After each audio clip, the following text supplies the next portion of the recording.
Buenas tardes de nuevo a todos. Antes de nada, avisaros que esta grabación la estoy haciendo en estudio, la estoy haciendo con cámara web. Espero mejorar un poquito mis medios, de momento son así más bien pésimos. Pero bueno, es una cámara web que ya tiene sus años, el micro, en fin, no sé ni si subiendo el volumen a tope conseguiréis oír mucho, pero es lo que hay. Supongo que en no mucho tiempo podré, ya que ahora mismo todo este material está baratísimo, y el que estoy usando yo, que es relativamente moderno, puede tener 2-3 años, está ya obsoletísimo, muy obsoleto, pues supongo que en breve pues podré presentarlo con una calidad un poco mejor. De momento es lo que tenemos, y con lo que tenemos, pues como suele decir, con estos cestos, con estos mimbres hacemos los cestos y los haremos lo mejor que podamos. Bien, después de lo que os he contado el otro día, de todas estas cosas que hemos encontrado entre el suelo, entre el entarimado del suelo y la viga de madera y las vigas de madera, los durmientes, en concreto en mi casa que está en obras, os había dejado como una idea de nuevo vídeo aprender a identificar un poquito las casas y su época. He estado revisando un poco la bibliografía que hay sobre construcciones inmuebles privados, sobre todo del siglo XVI, XVII, XVIII, que es donde hay un poquito más. En época medieval apenas hay. Haremos un vídeo sobre lo que era la casa medieval, lo haremos.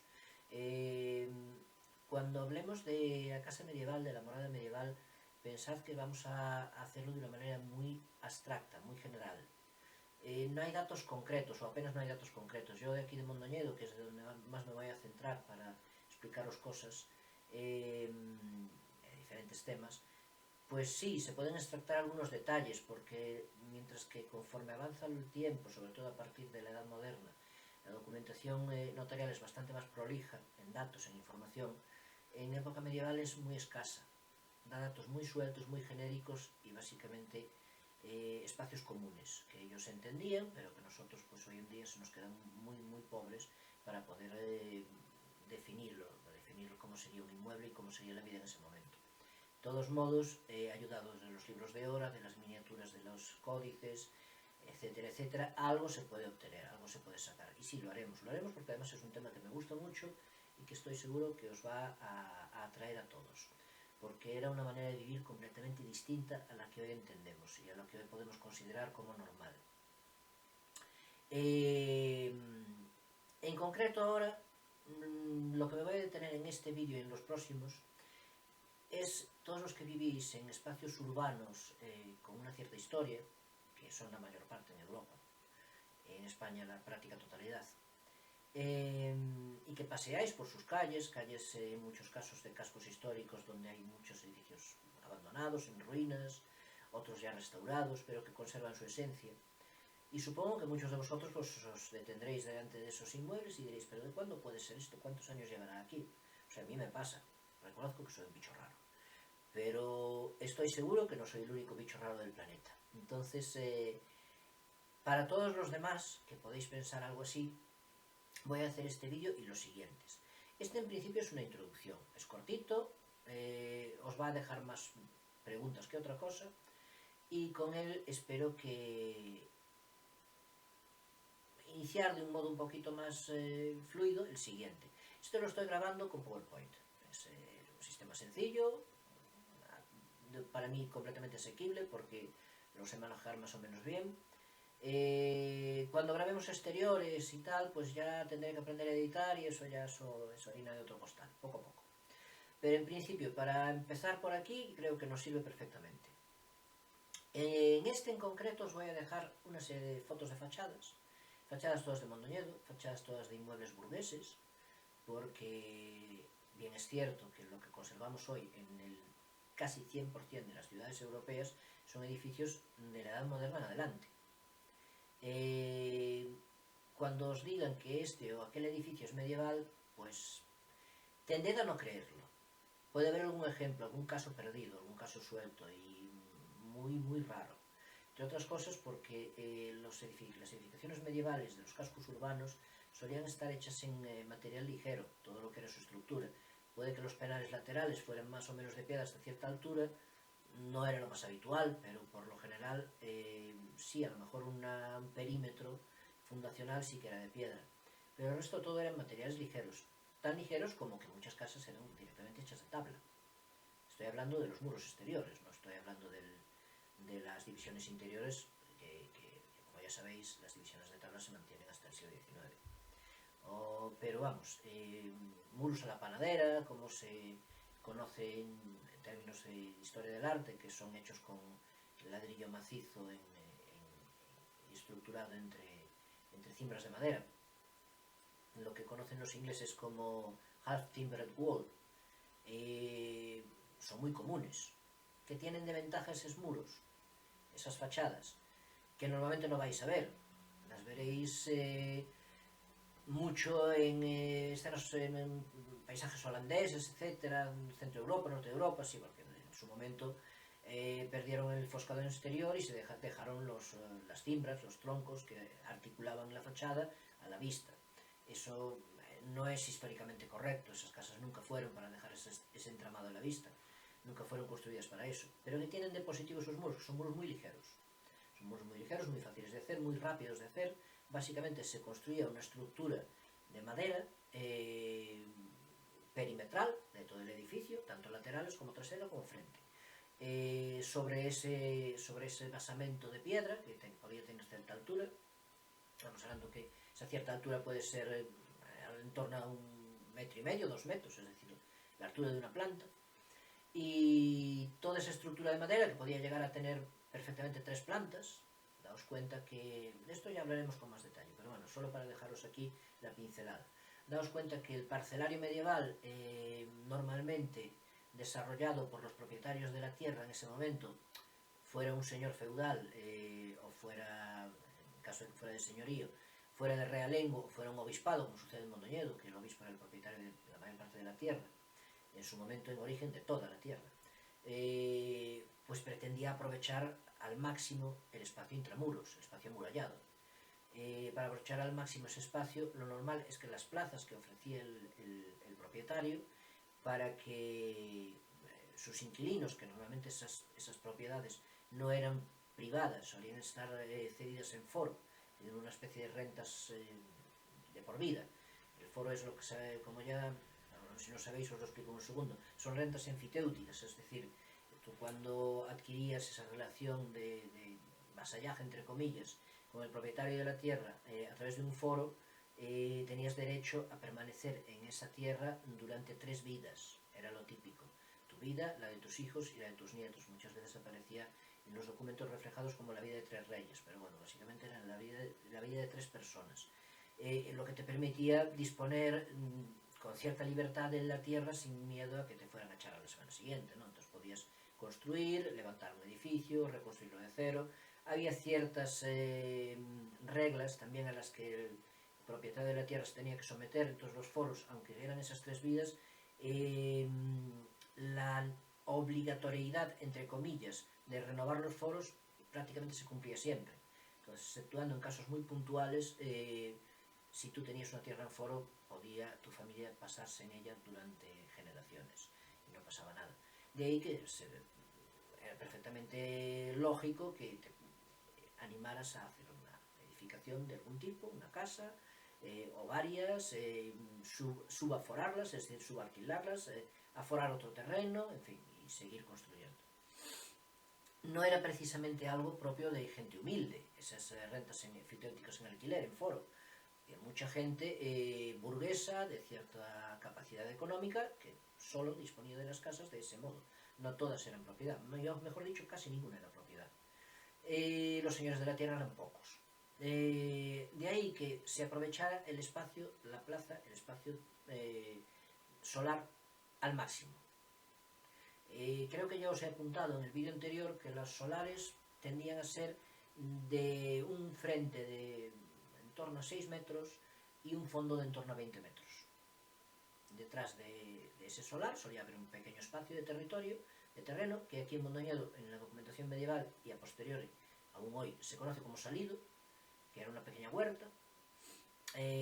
Cuando analicemos la edificación medieval veremos que este tipo de construcción perdura ya en la Edad Moderna, y veremos también las diferencias que hay entre lo que sería el norte, Mondoñedo y toda la cornisa cantábrica en general, donde la distribución que os acabo de explicar era la habitual, y mientras que centro-sur la habitual era que ese espacio de huerta estuviera cerrado por patio, con un pozo en el centro. Es una distribución completamente distinta.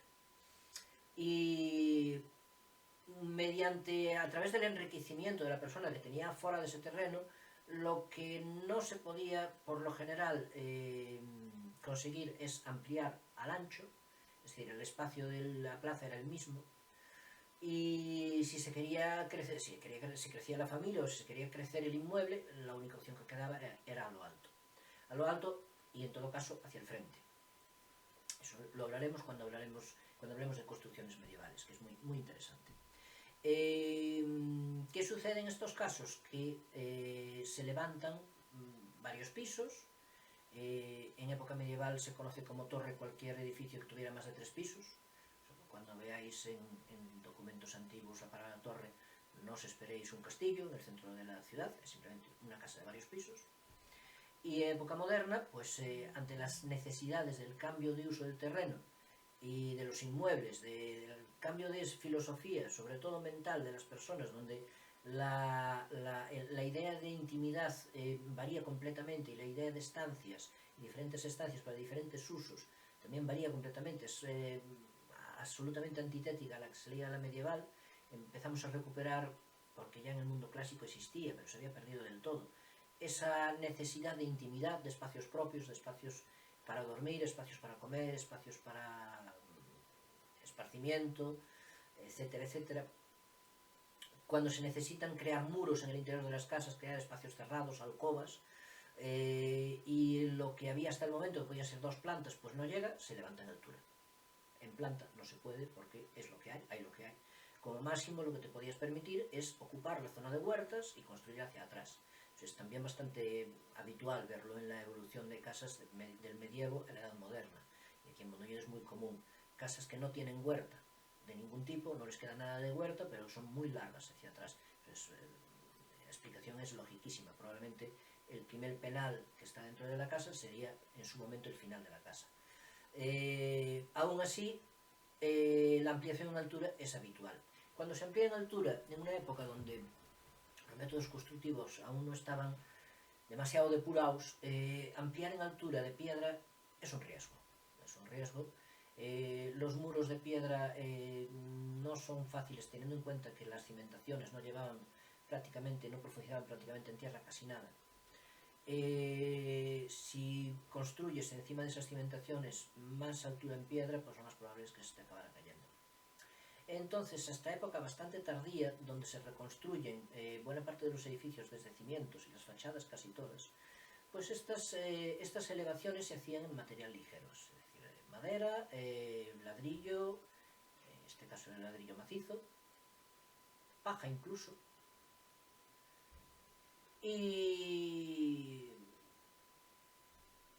estas estructuras permitían ciertos juegos, como era adelantarlas hacia el frente, hacer volados que a veces eran auténticas fantasías. Podías ganar a la zona de tránsito público una habitación o 2, con una serie de cimbras que se dirigían hacia el frente de la casa, durmientes, sobre ellas construías otra habitación más, toda en madera, y que al final, cuando las calles eran estrechas, acababan hasta prácticamente juntándose, las de un lado de la calle, las del otro lado de la calle. No sé si me explico.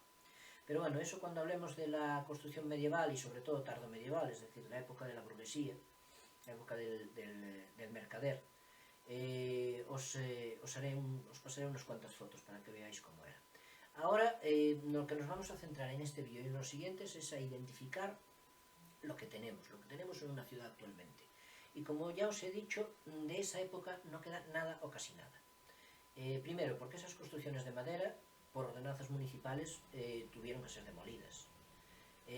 Los volados que avanzaban de las primeras plantas, las segundas plantas hacia la calle en forma de escalera invertida de una manera casi de vértigo, y que muchas veces precisamente se caían. Hay casos incluso en Mondoñedo hay casos de casas que está documentado que se derrumbaron con gente dentro. eran casas construidas de una manera ya de por sí muy arriesgada. Entonces, las salvaba que eso eran estructuras de madera llenas de clavos, bastante ligeras, pero bueno, aún así, si la madera se deterioraba un poco, era relativamente fácil que eso se cayera. Y por un lado, que varias ordenanzas municipales ordenaron que esos volados se eliminaran de los inmuebles. Acababan convirtiendo las calles en auténticos túneles, porque cuando se unían entre un lado y un otro de la calle, pues eso se convertía en un túnel, literalmente. Un túnel que en Mondoñedo aparece en las ordenanzas municipales donde no podía pasar un hombre a caballo. Imaginaos cómo es eso, ¿no? Y por otro lado, que eran terriblemente fáciles de dañar por incendios. Cuando en una casa lo único que tienes de piedra es la primera planta, en el mejor de los casos, y el resto todo está construido en madera, pues cualquier chispa hace desaparecer, y desaparecer del todo, es decir, no queda más que un montón de restos de barro. Aquí en Mondoñedo nos sucedió, en 1425, ardió una buena parte de la ciudad. Aún así, este incendio fue bastante temprano y muchas de las casas que se reconstruyeron se volvieron a reconstruir en estructura ligera. Las casas de piedra no aparecen hasta bien entrado el siglo XVII. Y aún así, nos quedan algunos ejemplos de esas estructuras ligeras, principalmente en el Cantón Mayor. Pero bueno, de eso ya os digo, hablaremos en otro momento y os los enseñaré y os pondré fotos y intentaré que sea lo más ameno posible. Yo reconozco que esto se puede hacer pesado si no tiene un poco de cuidado, pero bueno, irme aguantando. Simplemente lo que pretendía ahora deciros es que lo que suele encontrarse actualmente en una ciudad con casco histórico son edificios reconstruidos una y mil veces. Y por lo regular, la mayor parte de los que están en pie están reconstruidos en época tardía. Tardía estoy hablando del siglo XVI en adelante. Hay ejemplos, hay casos puntuales sobre algún tipo de edificio un poco más noble, un edificio soportalado de piedra que puede ser gótico, pero bueno, por ejemplo el famoso barrio gótico catalán apenas tiene edificios de época medieval, por poner un ejemplo. Lo que hoy tenemos en mente como edificios medievales en muchas plazas mayores de España, con sus soportales, con sus columnatas, sus pilares de piedra, incluso de madera, recuerdo ahora creo que es Avilés, pues tampoco suelen ser edificios que a veces nos sorprenden de los recientes que son. Por lo general suelen ser edificios del siglo XVII, XVIII, pero algunos incluso del XIX, es decir, no estamos, nos llevaríamos una sorpresa si supiéramos de cuándo son esas reconstrucciones. Aún así, hay algunos casos que sí que se pueden remontar a bastante antiguo, y de esos pues también intentaremos detenernos después, en otro momento. En este vídeo en concreto, lo único que os voy a hacer es presentaros unas fotografías de unas casas, que comentaremos sobre ellas, y os voy a preguntar primero, ¿cuál consideraríais que es la más antigua?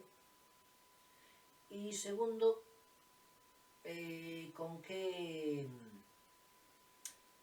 pruebas? ¿Qué pruebas pondríais para considerar que esa casa es más antigua que el resto? ¿O que es la más antigua? Para los que sois de Mondoñedo, esto es un trabajo un poco más fácil, porque una de ellas os va a sonar e incluso habréis visto en su fachada la fecha varias veces. Pero aunque sea más fácil, también tiene su truco. Entonces lo mejor que podemos hacer es dejaros un par de días, después, bueno, no creo que vaya a haber respuesta ninguna, estamos en un caso, somos unos pocos amigos los que vemos este vídeo, entonces os quedará ahí para que penséis, y dentro de unos días os explico lo que yo creo, lo que yo sé. En todo caso, sí que sepáis que mientras que para los edificios medievales hay que guiarse por pistas bastante más sutiles, porque normalmente de sus inmuebles queda muy poquito. Para los edificios modernos, es decir, a partir del siglo XVI sobre todo, hay elementos que sí que nos dan unas líneas para identificarlos muy buenas. Muy buenas, desde el tipo de marcos de las puertas, cómo están estructuradas las canterías de las entradas de las casas y las ventanas, de los vanos, hasta los herrajes, hasta los clavos que se utilizan, los tipos de carpinterías. Hay una serie de pistas que nos pueden indicar si estamos delante de una casa del siglo XIX o una del siglo XVII con bastante facilidad y de manera bastante acertada. Bueno, no sé, de momento esto lo vamos a dejar como introducción. Ahora voy a pasar a enseñaros unas pocas fotos y hablar un poco sobre cada foto, pero poco, no me voy a detener demasiado, simplemente presentar lo que es el inmueble y dejar en cada foto una serie de preguntas para que vayáis dándole el coco. Después entraremos en detalle y de este detalle sacaremos, creo que una guía bastante buena para identificar la época de un edificio en los últimos 500 años, no mucho más, porque si tenemos que ir para atrás, iremos, veremos algunos edificios anteriores, veremos que despistan bastante, porque los que parecen más antiguos no lo son y los que son más antiguos están tan ocultos que despistan bastante. Yo tengo el caso de una casa que hemos analizado aquí en Mondoñedo, que ahora mismo está en la Plaza Mayor, en el Cantón Grande, como lo conocemos aquí. Es una casa de fachada de material ligero, de ladrillo y madera, bastante anodina. Aquí la conocéis todos porque es la casa donde vivió en los años 50 el famoso escritor gallego Álvaro Cunqueiro, y que hoy en día es su casa museo y restaurante, y en fin, todo eso. Y que nadie podría decir mucho sobre ella, más que es una casa de 3 alturas, asobradada, es decir, con desván y tienda abajo y poco más. Sin embargo, en esa casa han aparecido en los muros interiores, obviamente la fachada está cambiada, es una fachada de material ligero, pero no creo que muy anterior al siglo XVII. Pero en los muros interiores de la casa aparecieron pinturas del siglo XV, principios del XVI, y de clara tendencia y tradición gótica. Podríamos decir perfectamente que del XV. Es decir, es una casa medieval, con un montón de reformas, pero no las suficientes para que se desdibujara la esencia y estructural de la misma. La veremos en su momento, porque como guía para entender lo que sería un inmueble medieval en Mondoñedo, en este caso una torre, porque esta casa aparecería en su momento, como todas las del Cantón Grande, que es la plaza que está justo enfrente de la catedral, en la parte más privilegiada de Mondoñedo. Pensad que en Mondoñedo su génesis es la catedral, la plaza que está enfrente, que es como se llamaba en época medieval o Curral do Bispo, y el entorno intra y extramuros de la puerta principal de la villa, de la ciudad, perdón, que esto no es villa, es ciudad. Es decir, la zona de Fuente Vieja, Rúa da Fonte y Curral do Bispo. Toda esa zona sería la más de donde nació la ciudad principalmente, y donde están los inmuebles más antiguos, los edificios más antiguos, o lo que queda de los edificios más antiguos. También era una zona bastante afectada por riadas y entonces muchos se han perdido. En todo caso, veréis como otras casas que os voy a enseñar ahora os pueden dar la sensación de mucho más antiguas que la que cuando entremos a analizar, la que vamos a conocer así para guiarnos todos como casa de Cunqueiro, esa casa no da sensación de tener mucho que decir. Sin embargo, si vamos deteniéndonos en pequeños detalles, os enseñaré fotos de cuando se rehabilitó, de todo lo que se fue encontrando en ella. Os iréis dando cuenta de que apenas en el interior ha sufrido grandes cambios.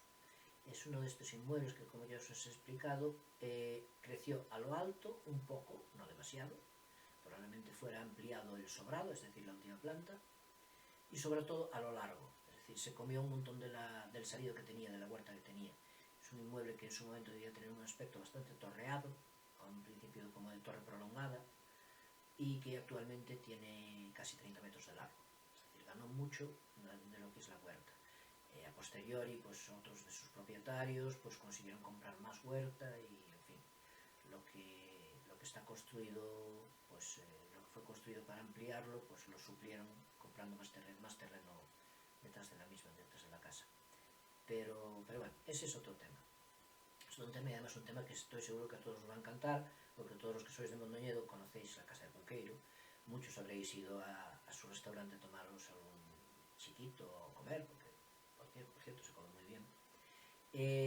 Y otros, pues los que no sois, pues os podréis ver cómo es, o cómo fue en su momento, una casa medieval.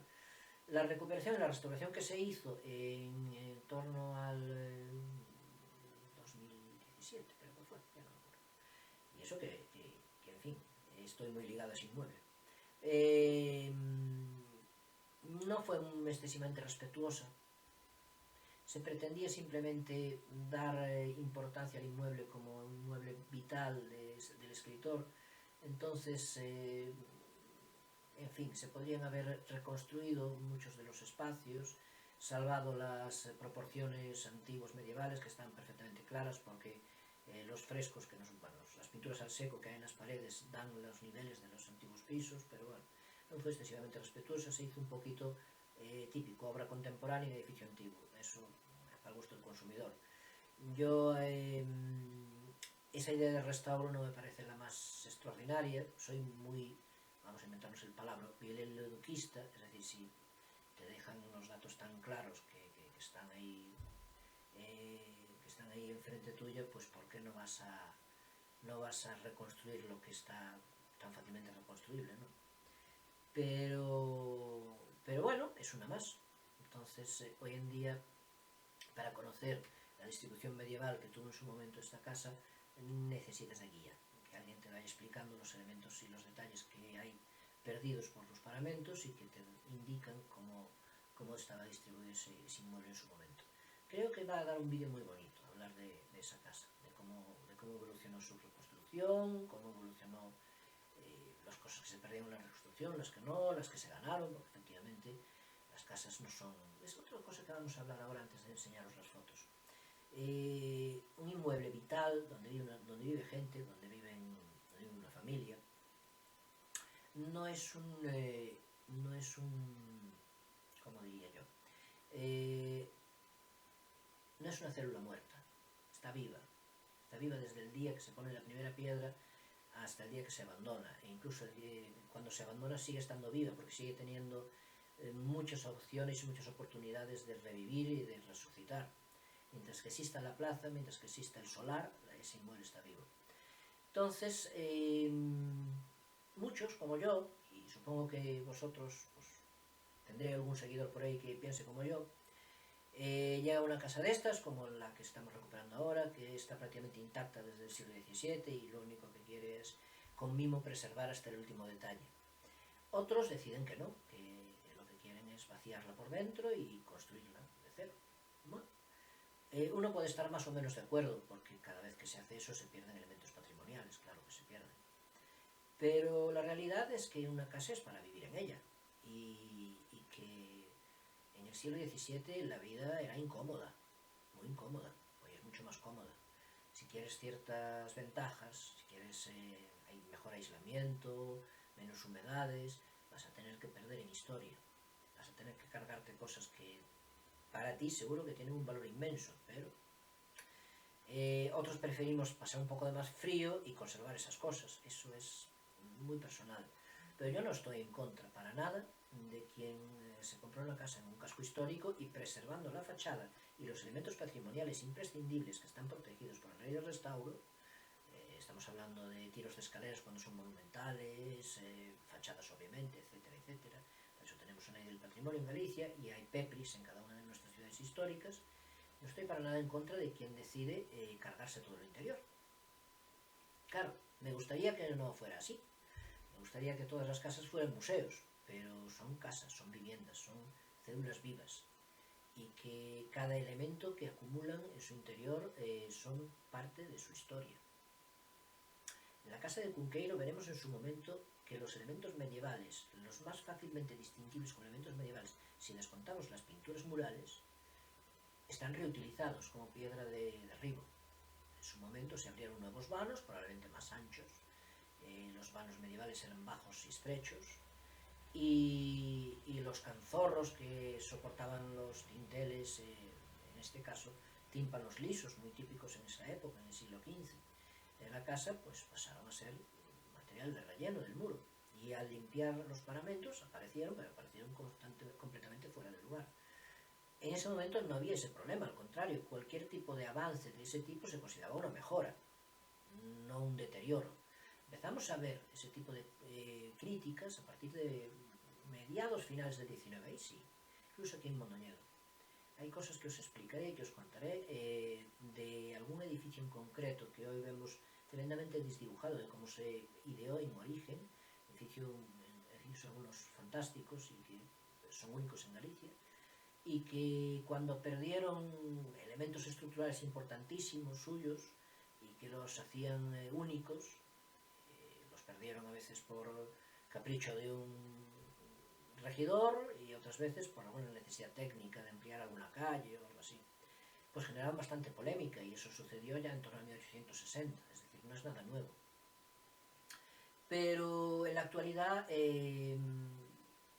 mientras que los exteriores están muy protegidos, que me parece muy bien, porque la pérdida de la esencia de una ciudad es básicamente la eliminación de la ciudad, creas una nueva, una distinta, otra. Los interiores, para mí, por mucho que me duela, deben quedar un poquito a discreción del propietario. Así, cuando dos casas las adquiere un propietario y por algunas leyes concretas municipales, nuestro PEPI lo prohíbe, no se pueden unificar por el interior. Por ejemplo, como os he dicho, los solares medievales son pequeños. Aún los solares modernos, que normalmente estaban construidos adquiriendo dos casas por un propietario o tres, no siguen siendo muy grandes. Y hoy en día, si quieres dentro del casco histórico hacer un hotel, por mucho que quieras preservar las fachadas y conservar toda la esencia del inmueble, es muy probable que te interese comprar el de al lado e unirlos. Yo creo que si esa es la idea, se debería permitir. No es peor eso que una ruina, es decir, que dejar que la casa se caiga y después se convierta en un solar, simplemente. No soy partidario para nada de matar casas. Las casas tienen una vida a veces decepcionante, cuando por lo que sea pierden toda su esencia y tenemos que quedar solo con las fotografías, pero son células vivas y que debemos permitirles a sus propietarios, con cierta flexibilidad, que en su interior hagan pues lo que juzguen más apropiado. Ese es mi punto de vista.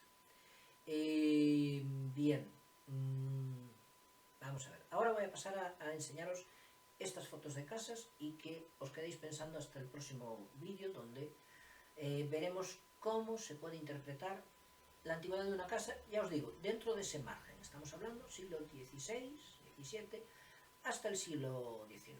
A ver, una casa del siglo XIX, finales del XIX, del siglo XX, se conoce sin ningún tipo de problema. Os puedo poner unos ejemplos en el próximo vídeo, pero ahí ya entra el estilo historicista, los cambios son enormes y no hay mayor dificultad. Desde el siglo XVI hasta el siglo XIX, a veces las diferencias son sutiles. Y ahí es donde entraremos, para que un inmueble que no guarda registro, o no es fácil que guarde registro documental para poder saber qué antigüedad tiene, pues cuando vosotros paséis por una calle, o si compráis o adquirís ese inmueble y os parece hasta cierto punto interesante conocer dónde estáis viviendo y qué historia tiene donde estáis viviendo, pues lo podáis saber. ¿Vale? Vamos a con esas fotos. Bueno, esta es la primera diapositiva, primera casa que os enseño. Diapositiva, bueno, porque uno tiene un poquito, ¿cómo se llama?, de formación profesional, y claro. Bueno, es la primera foto que os enseño. Ya veis que estoy utilizando PowerPoint, que es todo muy académico, con su fondo, bueno, suelo de tablitas, así muy mono y tal, pero bueno.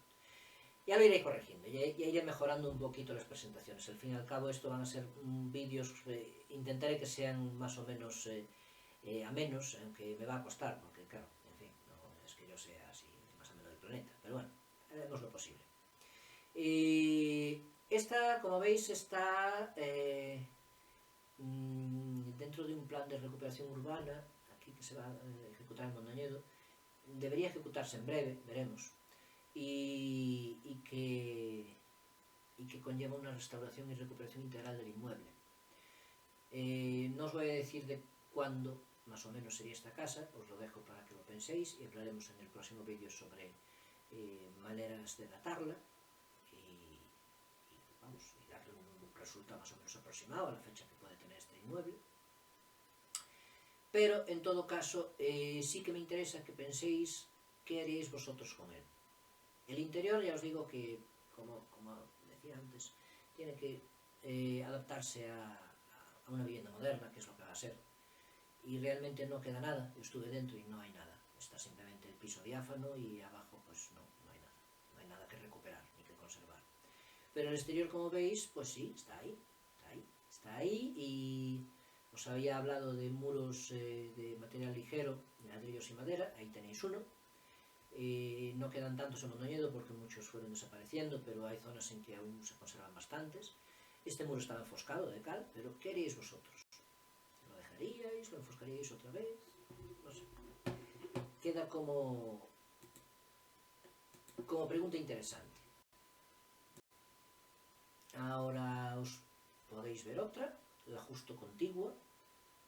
Veis la que os enseñaba antes al ladito, a la mano derecha, mirando de frente a la fotografía, y de frente otra bastante más grande, bastante más tocha. Esta tiene mucho de qué hablar. Cualquiera que seáis, si sois de Mondoñedo, habréis pasado por delante un montón de veces y la conoceréis. Es una casa, no pertenece exactamente a la burguesía, es una casa que pertenecía a la nobleza. Tiene sus escudos de armas, en fin, es otro tema. Es lo que podríamos llamar un palacio urbano. Está abandonado y, bueno, no abandonado, pero no está habitado. Y claro, es una casa que agradecería mucho que alguien la comprara y le diera otra vez vida. No tengo muy claro si está en venta, pero bueno, en todo caso, en esta podéis y podremos apuntar un montón de detalles que iremos comentando en el próximo capítulo, el próximo vídeo. ¿Qué veis aquí? ¿De cuándo creéis que puede ser? ¿Qué podéis identificar? Si identificáis algo, bueno, esas cosas. Vamos a la siguiente. Tenéis otra. Una casa relativamente pequeña. Pensad que es simplemente desde donde veis el farol hasta la historicista, la que tiene la fachada imitando sillar. Es una casa sencilla, de 3 alturas, planta baja y 2 alturas, probablemente sobrado también, es decir, desván, con un escudo de armas. Escudo de armas, ahí lo tenéis. Escudo de armas tiene una inscripción. Soy del doctor Diego López de Grande, Villamil, año de 1579. ¿Vale? Os lo dejo también para que penséis si efectivamente es tan antigua o no esta casa, o qué cambios ha sufrido, cómo podéis identificar los cambios. Lo veremos también en el próximo capítulo. Otra más. Esta, como veis, también es una casa similar a la anterior. También una casa burguesa, de también 3 alturas, planta baja y 2 alturas, y sobrado probablemente, como tantísimas que se ven en nuestra ciudad. Bastante anodina. No podemos sacar mucho si no fuera por la placa. Ahí tenéis la placa. La placa es, no voy a poner la letra entera, pero básicamente es un aniversario de misas, es decir, es la típica placa donde el propietario de la casa la cede a su muerte para que a través de ella se pueda decir misa perpetua por su alma, la cofradía en cuestión, no recuerdo muy bien cuál es. Sobre el dintel principal de la puerta de entrada, ahí lo veis, en este caso es de mármol del país, no es granito. Veis que pone murió año 1637. Vale. ¿Qué podemos sacar de eso? Pues también hablaremos de eso. También hablaremos de eso y sobre todo hablaremos de lo que vemos en la estructura actual y lo que nos queda de la casa original. En este caso bastante más de lo que podemos llegar a imaginar, por lo moderna que se ve. Aquí tenéis otra. La foto no es la mejor, pero es que la calle tampoco deja mucho espacio para sacar fotos más de frente. Cuando pasemos a analizarlas todas con más detalle, estas y más, esto al fin y al cabo es para que penséis un poco y a ver si acertáis dentro de vuestros, cuando le deis vueltas con la almohada, si se os ocurren más o menos las fechas de que puede ser cada inmueble. Aquí vemos una casa burguesa también, con bastante envergadura. La casa ya tiene 4 plantas, planta baja, 3 plantas y probablemente sobrado. Tiene un balcón importante, con forja de hierro, suelo de lastra de mármol, de piedra de mármol, y unas importantes ménsulas labradas en granito. No tiene ventanas, son todo balcones, otro dato a tener en cuenta. Ahí os la dejo. Aquí se ve como la foto fue tomada contrapicado, pues se ve perfectamente el alero, como se conocía en su momento, alero de pecho de paloma, pero también intentaremos ponerle fecha. Si os fijáis también, la planta baja, donde estaría el consabido negocio, es decir, todas las casas del casco urbano de Mondoñedo, todas sin excepción, intramuros y en el perímetro alrededor de la muralla, tenían su tienda, tenían su pequeño espacio para negocio. Entonces no os estoy contando nada nuevo, esto es un negocio más. Esta casa pertenecía a una familia burguesa bastante acomodada, entonces el negocio era grande. Creo que tendremos la oportunidad de ver una foto de él. También tenemos la oportunidad de ver fotos de negocios normales, de casas burguesas normales, de casas de mercaderes normales. Y muchas veces esos negocios, esas tiendas eran muy pequeñitas. Lo hablamos en el primer vídeo, y eran francamente enanas, es decir, aunque da alguno en funcionamiento, esto que nunca llegaron a cerrarse, que se mantuvo de generación en generación. El estanco de Mondoñedo lo recomiendo como imagen perfecta de lo que sería un negocio del siglo XVII, XVIII, XIX, en fin, hasta no hace tanto. Un espacio donde cabe el estanquero, un chico muy simpático. Si venís por aquí idos a buscar un mechero, tabaco no, os lo recomiendo, es malísimo, yo fumé mis años y quita. Es un mechero de recuerdo, seguro que tiene alguno con el escudo de Mondoñedo. Y le hacéis una visita y veréis que es una casa. Os pasaré alguna foto también, tremendamente anodina en la fachada, no indica nada, pero lo que es el espacio comercial está intacto, es el espacio que tiene el mostrador hacia la entrada, hacia el zaguán, sin un simple escaparate hacia la fachada, hacia la calle, y nada más, y un hueco donde cabe el estanquero y su producto, nada más. Bien, pues esta sería la presentación de hoy, esto sería el vídeo de hoy. El vídeo de hoy, pues ya veis que es básicamente para abrir boca. A veces no sabe uno cómo seguir y necesita, pues, poner un grano de azúcar en la mesa y esperar a que vengan las hormigas. Pues bueno, pues por ahí vamos. Ya sé que no está muy articulado y que no tiene mucha lógica, muchas de las cosas que os he contado. Lógica sí, pero mucha estructura. Pero bueno, de algún modo tenía que empezar, y si espero encontrar el método perfecto no me va a salir. Eso ya os lo aviso. Entonces, empezamos por ahí. Esta etapa, esta serie de vídeos donde hablaré de casas, de cómo reconocer e identificar la época de las casas, de la Edad de Oro española en adelante, y de los cambios sobre todo de las que son más comunes, de las que consideramos que no tienen nada de especial, pero que nos podemos estar enfrente de un edificio de 400 años, ¿no? Espero que os guste, es un espacio que va a tener su vida. Después ya entraremos con más artes decorativas, que es algo que también a mí me tira mucho, relojes de bolsillo, vestidos, joyería, en fin, cosas así.